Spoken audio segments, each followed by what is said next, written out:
Muy buenas, vamos a ver el día de hoy cáncer de mama. Más que cáncer de mama, el programa menciona patología tumoral hipermaligna de glándula mamaria. Yo soy el doctor Isaac Zamorano, puedes seguirme en todas mis redes sociales. Esta clase yo la hice para pregrado, pregrado es medicina.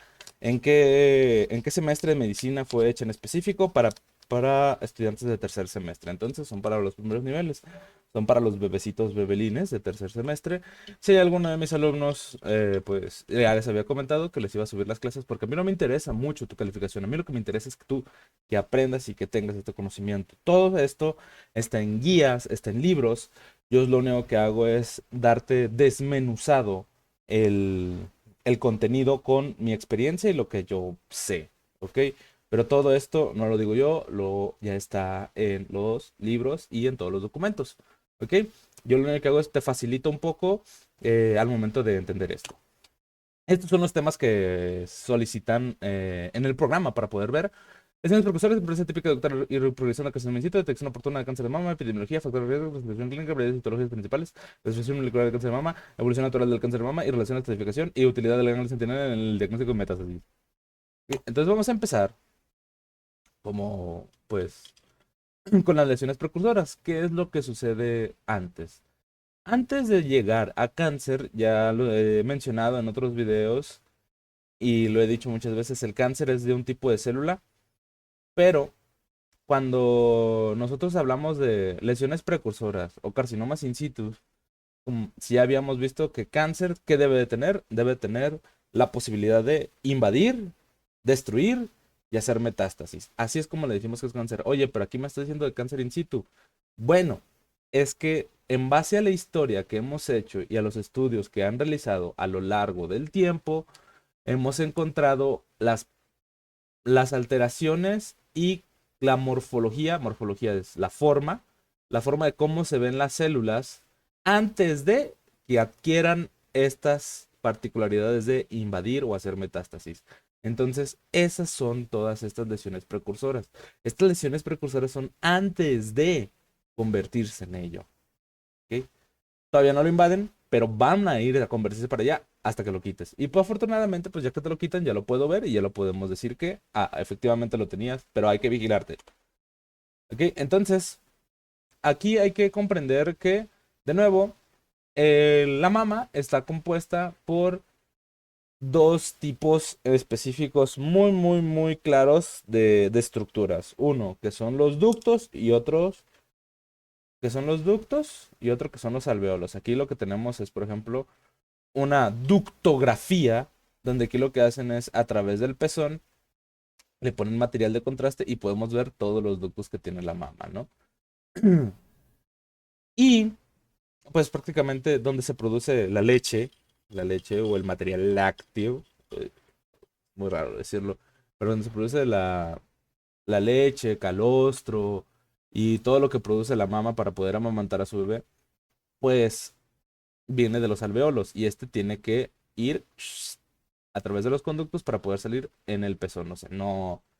Por eso está la estructura. No es como que yo tenga aquí los alveolos y, oh, salga de aquí. No, a ninguna mujer le pasa eso. Si te pasa eso, eso está mal. Y entonces viene saliendo por el pezón, que ahí es donde convergen todos los ductos. Y esa es la forma de representación esquemática, pero en realidad lo que nosotros vemos bajo el microscopio es esto, donde aquí los alveolos, aquí tenemos el alveolo, otro alveolo, alveolo, alveolo, alveolo, alveolo, alveolo, y el ducto canal que va a llevarlo hasta el pezón. Ese es otro ejemplo de cómo verlo. Por ejemplo, aquí tenemos otra vez el alveolo, tenemos el conducto, aquí tenemos alveolos y conductos. ¿Ok? Y aquí es para identificar esta parte donde nosotros aquí lo que vamos a tener son los tipos celulares de los conductos, ¿no? Los tipos celulares de los conductos o de los alveolos, vamos a tener las células luminales. ¿Por qué? Porque esto, tú que ves esto, que es así blanquito, nosotros lo conocemos como luz, ¿ok? Conocemos la luz. Entonces, si estas están pegaditas a la luz, se les dice células luminales. Y Debajo de ellas va a haber otras células que se van a encargar de contraer para poder movilizar todo ese tejido proteínáceo que es la leche. ¿Ok? Si tienen que contraerse, pues son células parecidas a músculo. Entonces se les conoce, y como están cerca de lo que nosotros conocemos como epitelio, les llamamos células mioepiteliales. Y del otro lado tenemos los alveolos, donde aquí vemos cómo producen proteína y este color, esta sustancia, son proteínas, esto es la leche. ¿Ok? Y son muy parecidas a la estructura, donde que tienes las células epiteliales y cómo están recubiertas por una segunda capita de células. ¿Ok? Ahora, una vez entendiendo esto, vamos con lo que es hiperplasia ductal. Hiperplasia es el término técnico para decir un aumento en el número de células. Por ejemplo, yo aquí tengo una cantidad de células en específico. Y por ejemplo, este es un ejemplo de cómo las vemos. Aquí tenemos una cantidad de células en específico, cantidad de células en específico. Y aquí, el aumento de las células se le conoce como la hiperplasia. Vean la diferencia de cómo está aquí. Yo al momento, aquí tengo un aumento de la cantidad de células. Esto es hiperplasia. Si es una hiperplasia del ducto, hiperplasia ductal. Otro ejemplo de una hiperplasia ductal, vean cómo hay un aumento en la cantidad de número de células, como lo teníamos anteriormente, hiperplasia ductal. Y aquí es donde nosotros hacemos la diferencia. Hiperplasia ductal la vamos a dividir en dos. Hiperplasia ductal típica y hiperplasia ductal atípica. Hiperplasia ductal típica, usual o simple, es la proliferación de células luminales y epiteliales, ya habíamos visto, proliferación, aumento del número. Y aquí es, si las dos son aumento del número, pues ¿cuál es la diferencia? Ah, muy sencillo. Es cómo se ve. ¿Cuál es la arquitectura? ¿Hay más células? Sí, pero ¿cómo están dispuestas una con otra? ¿Cómo se conecta una célula con otra?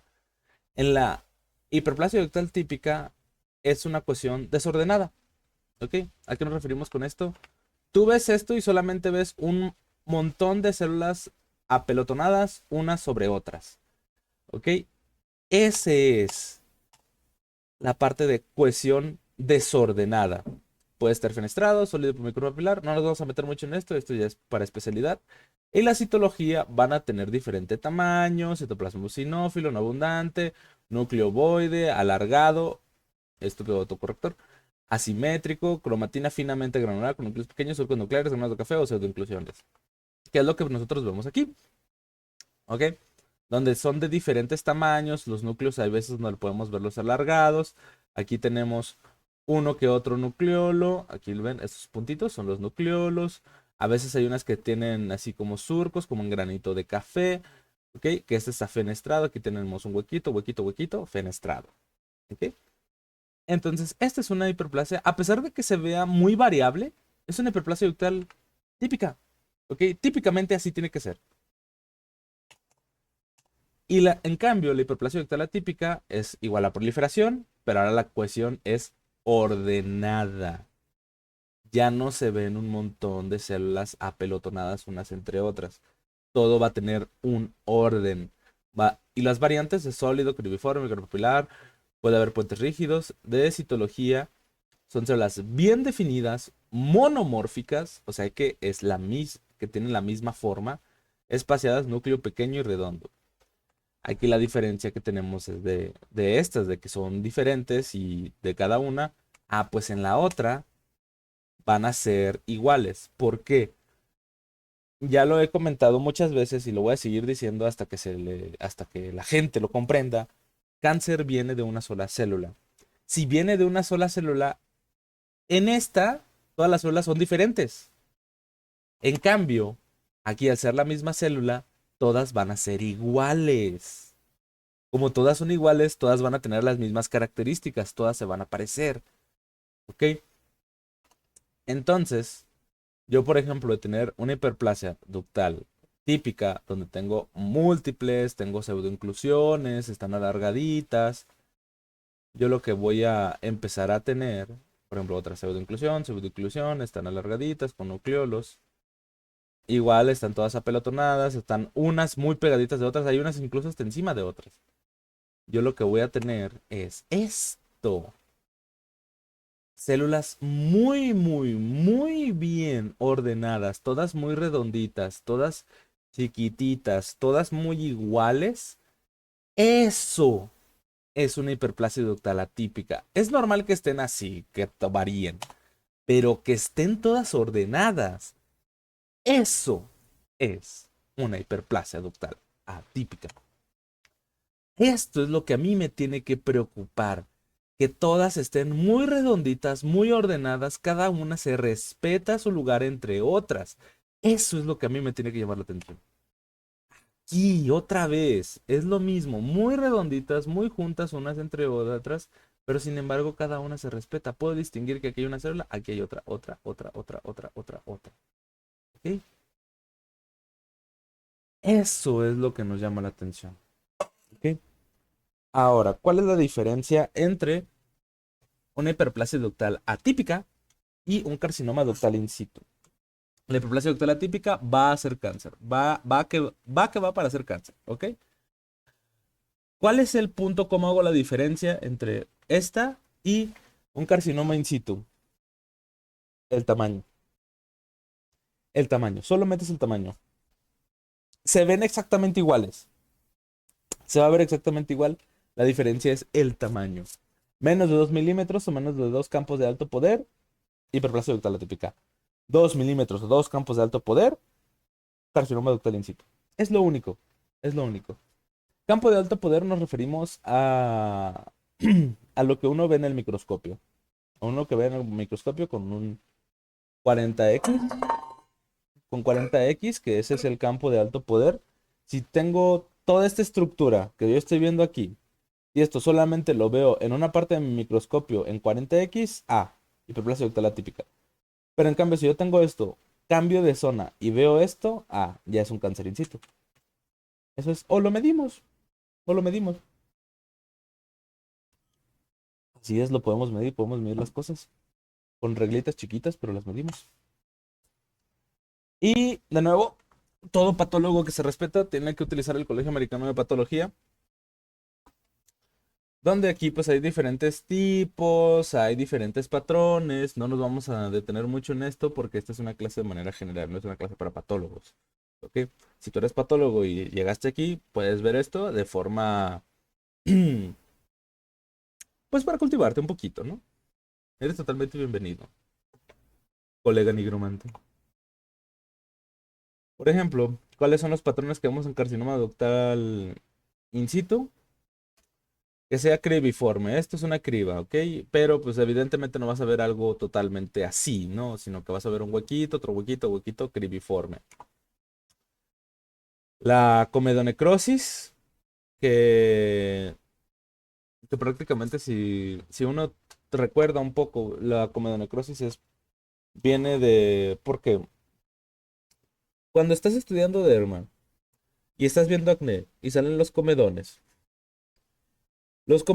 cuando los ves bajo el microscopio, pues prácticamente es pura necrosis. Y algo que les digo mucho a mis estudiantes es, tienes que ver la medicina como que los médicos siempre les ha gustado mamonear. Siempre les ha gustado mamonear. Desde tiempos inmemorables, los médicos les han gustado mamonear y verse cool y hacerse notar y tener una Jetex.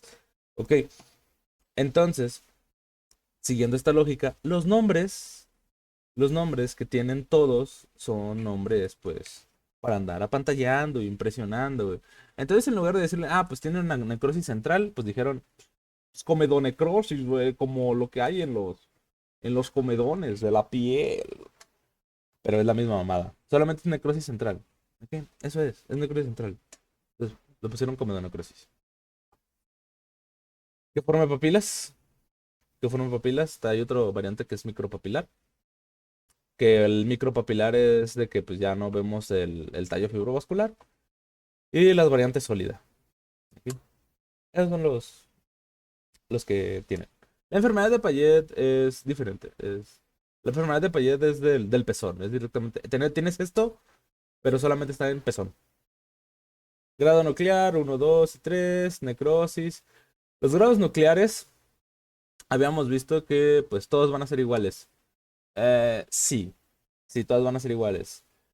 pero prácticamente esto te está diciendo un grado 1, porque sí hay variaciones nucleares, ¿ok? Sí hay variaciones nucleares y aquí es donde es el grado nuclear alto, un alto grado nuclear. Grado nuclear 1 son los que les vengo diciendo, son chiquititas, son redonditas, son pequeñitas, tienen la cromatina dispersa, no tienen nucleolos, su mitosis muy ocasional.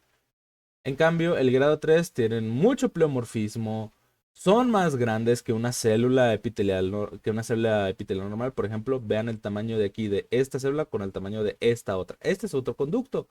Entonces, el tamaño de esta con el tamaño de esta, aquí dice más de 2.5 veces el tamaño de una célula, de un eritrocito. De un eritrocito, red blood cell. Entonces vas a agarrar, por ejemplo, aquí un eritrocito, que es lo que utilizamos a veces. Por ejemplo, vean aquí el tamaño, la diferencia de este eritrocito con esta. En cambio, aquí ven este pequeñito, compárenlo con esto. Este pequeñito, compárenlo con esto. ¿Ok? Ese es el aumento del tamaño nuclear. Cromatina vesicular con irregularidades en la cromatina, nucleolos prominentes. Vean aquí, aquí no ven puntitos, aquí ven un puntito, un puntito, un puntito, puntito, puntito, puntito, puntito, puntito, puntito. ¿Ok? Y así es como se hace la diferencia entre los grados nucleares. Esto ya es para especialidad y más. Microcalcificaciones, calcificación, así se ve el calcio a nivel microscópico. Y esa es la parte de la patología premaligna en cáncer de mama, ¿ok? Y carcinoma in situ. Ahora, ¿cómo vamos a detectar o cuándo tenemos que llevar a nuestros pacientes o a nuestras mamases o a nuestras abuelaces o a nuestras hijases o a nuestras IACES a que se chequen? Ah, bueno, pues todo esto está basado dentro de algo que se llama el protocolo de atención integral para cáncer de mama, que la gran mayoría de las personas de México se van a tratar en el IMSS. ¿Ok?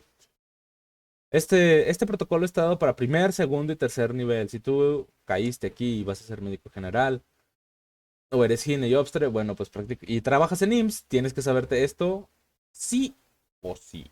¿Ok? Aquí lo dividen en dos partes, periodo prepatogénico y periodo patogénico, ¿ok? Donde aquí nos mencionan los factores de riesgo que pueden tener las mujeres, por ejemplo, es uno, ser mujer, evidentemente, tener edad avanzada, familiares en primer grado con cáncer de mama, porque eso aumenta el riesgo, antecedentes de hiperplasia ductal atípica, porque te va a conferir eso, vida menstrual mayor de 40 años. ¿A qué se refiere esto? A que hayas sangrado desde los 12 años o hayas tenido una menopausia tardía. Ser portador de mutación de genes que sean susceptibles para cáncer de mama, exposición a radiación ionizante, terapéutica torácica, por ejemplo, los que han tenido cáncer de tiroides o han tenido algún tipo de linfoma, tienen riesgo a tener más cáncer. Algo que se les dice en la carrera es, alguien que tiene cáncer y fue tratado, sigue teniendo riesgo a tener otro tipo de cáncer.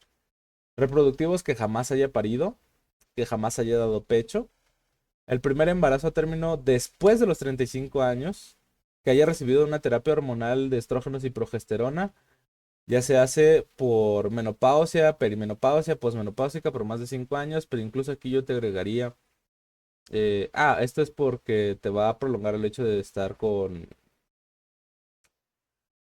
un periodo estrogénico. Y relacionados al estilo de vida, sobrepeso, obesidad, sedentarismo, tabaquismo o alcohol. Y esto es antes de que salga. Ya después, ya pues ahora sí, ya sigue algo que le gusta llamar mucho el horizonte clínico, porque hay muchas formas de presentarlo. Pero de nuevo, les he dicho, a los médicos siempre les gusta mamonear, entonces les gusta poner nombres acá muy, muy caché para todo. El horizonte clínico. ¿Ok? ¿Cuándo vamos a hacer la detección? Uno, por el programa Chécate, ¿en quiénes tenemos que hacerles el estudio como tal? ¿A quién les tenemos que hacer el estudio como tal? De manera general, riesgo moderado, que serían los pacientes de manera normal, es a partir de los 40 años.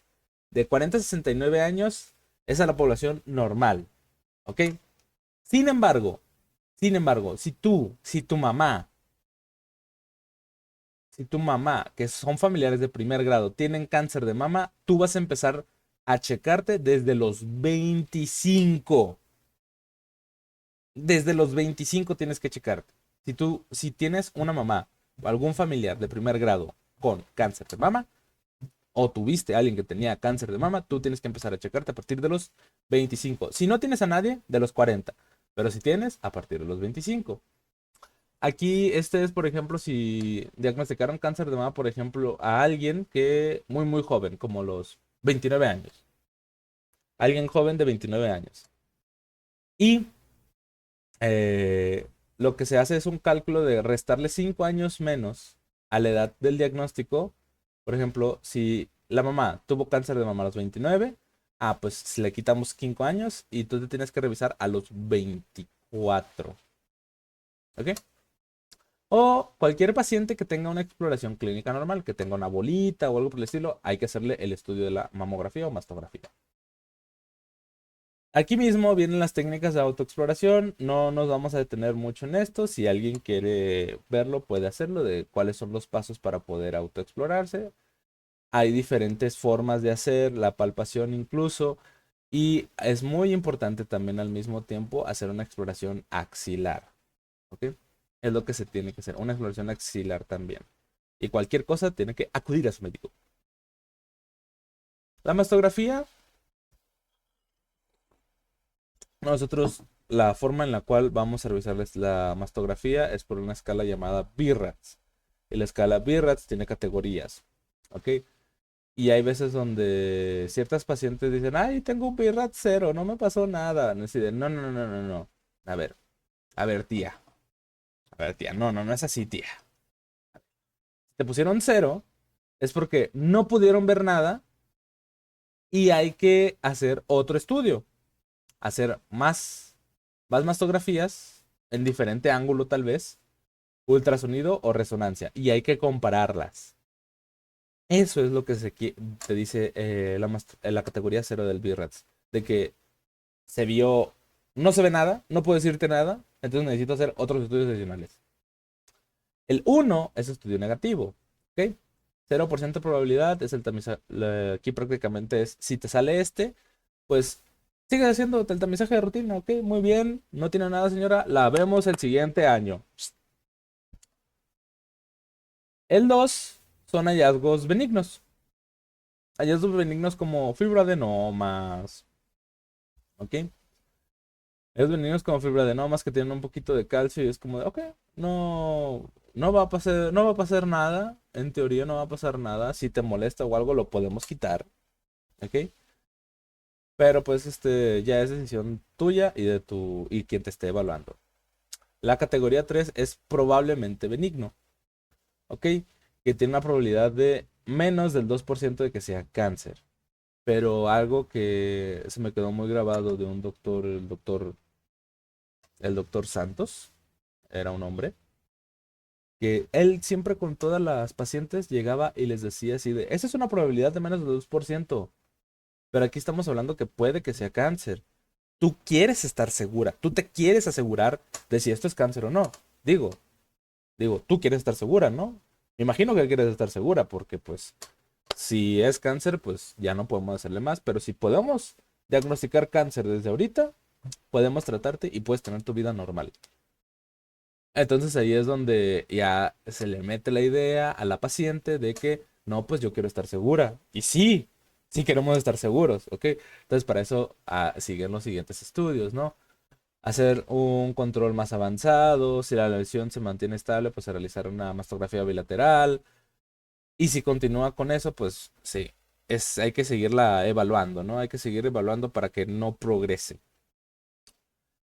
Ya el 4 lo vamos a dividir en 4A, 4B y 4C. Baja sospecha, sospecha moderada o sospecha alta, ¿no? Y aquí prácticamente ya se empieza a valorar la biopsia. Y el 5 es una alta probabilidad de malignidad, más del 95%, y prácticamente son lesiones radiadas, donde aquí ya está todo espiculado, todo radiado, tiene así como unos cuantos pelitos que están saliendo. Esto es muy sugestivo de cáncer. Y aquí es biopsia sí o sí. El 6 son estudios de control. Son estudios de control a pacientes que ya se les diagnosticó cáncer. Ya se les diagnosticó cáncer y se utiliza para comparar así con cómo está. ¿Ok? Y eso es lo que se hace en tamizaje. El tamizaje de manera normal con mastografía. En ultrasonido es diferente. Normalmente en las pacientes jóvenes, el ultrasonido se va a utilizar preferente a la mastografía. ¿Por qué? Porque las pacientes jóvenes, no importa el tamaño de la copa, tienen mamas muy densas. Y las mamas de esas densas hacen difícil verla. Patología tumoral permaligna de glándula mamaria, epidemiología y factores de riesgo. Bueno, pues ya los hemos revisado muchas veces. ¿Cuál es la tercer causa de muerte en todo México? Es cáncer. Tumores malignos es cáncer. Mujer, igual, cáncer. Hombres, igual, cáncer. ¿Ok? Hay diferentes variables. El cáncer más común es el de mama en todo México. Aquí tenemos en los nuevos casos y el índice de mortalidad. Esto da por el Instituto Nacional de Cancerología de México, el INCAN. De nuevo, ¿cuál es el cáncer más común? Es el de mama. Cada vez que te pregunten cuál es el cáncer más común en mujeres, mama. Al día de hoy. Factores de riesgo ya los hemos visto. Ya he hecho incluso varios videos donde uno puede utilizar este riesgo para calcular su riesgo, para ver qué tanto riesgo tiene de tener cáncer de mama. Eso está dado por el Instituto Nacional de Cáncer de los United States. ¿Ok? La presentación clínica que van a tener varía mucho porque depende qué tipo de cáncer tenga. Qué tipo de cáncer tenga, dónde está. Porque digamos que si tú ya puedes tocarlo, si tú ya puedes tocarlo, va a estar mal. Algo está mal. Masa palpable, retracción de piel, inversión del pezón, descarga. Descarga que se refieren a que del pezón salga líquido, algún tipo de líquido. Hay un cambio de tamaño en la mama, cambio de color, ulceración de la piel, eritema difuso. Porque no es. Hay diferentes tipos de cáncer. Por ejemplo, el eritema difuso es un cáncer que conocemos como cáncer inflamatorio. Así se le llama la variante, cáncer inflamatorio. Hay unos tumores que están muy, muy, muy alejados y no se puede palpar muy bien. Depende mucho de cómo estén las mamas de la paciente. Hay mamas muy densas que no permiten, pues, hacer la completa palpación. Hay unas mamas que no son tan densas y sí permiten hacer una buena palpación.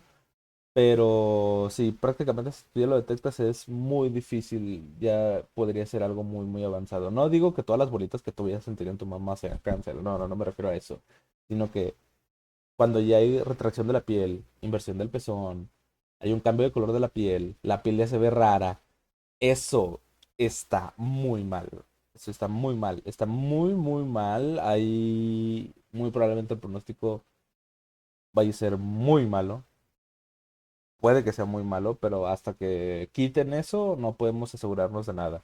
Hasta que quiten ese tumor, podemos asegurar nada. Porque yo lo tengo que evaluar y decir, pues mira, está en tal estadio, tiene un pronóstico favorable, no tiene un pronóstico favorable.